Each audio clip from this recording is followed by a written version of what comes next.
বাসা কই? এই তোমার বাসা কই? কথা কইতে পারো না? এই কথা কইতে পারো না?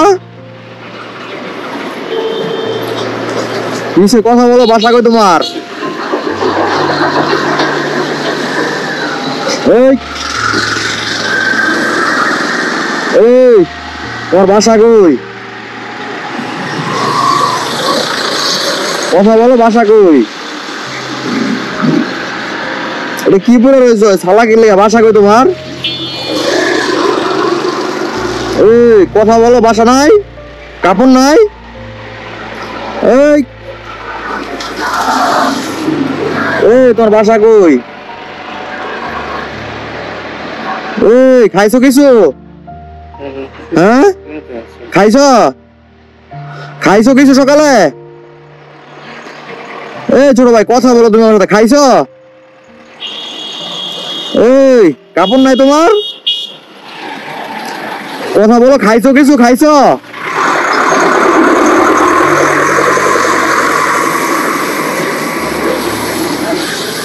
খাইছো কিছু তুমি?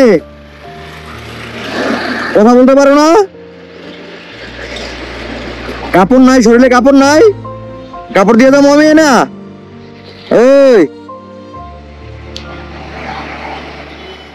কি একটা অবস্থা দেখেন, রাস্তার উপরে দাঁড়ায় আছে অথচ শরীরে কোনো কাপড় নাই। মনে হয় যে চট পেঁচে দাঁড়ায় আছে, কথা বলতেছে না। তো কথা বললে হয়তো কিছু দিয়ে যেতে পারতাম।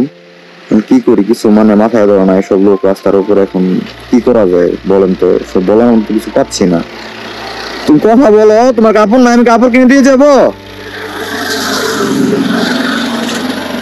ওই তা বাড়ি কই? বাড়িঘর নাই? একটা জিনিস আপনারা দেখেন যে বর্তমান সমাজে আপনারা কত সুখে আছেন। ঘরের মধ্যে ঘুমাচ্ছেন, সবার ঘর আছে, বাড়ি আছে, কিন্তু ছোট একটা চালাস। আর এই মানুষটা দিয়ে দেখেন, একটা শীতের সকালে চোখ পেঁচায় সে রাস্তার উপরে দাঁড়ায় আছে, কথা বলতে পারে না, বাড়িঘর নাই, কিচ্ছু নাই। সো আল্লাহর কাছে শুকরিয়া করেন যে আপনি কতটা সুখে আছেন। সো তাকে যে আমি কিছু সাহায্য করবো বা কিছু কিনে দিয়ে যাবো, সেটার কোনো উপায় নেই। কেউ কোনো লোকও পাচ্ছি না, বা ওকে দেখতেছিও না। আমি এখন কি করতে পারি? কিছু করার নাই, দেখে চলে যেতে হবে, আর কিছুই করার নাই। এতটুকু শুকরিয়া যে আল্লাহ আমাদের কতটুকু সুখে রাখছে।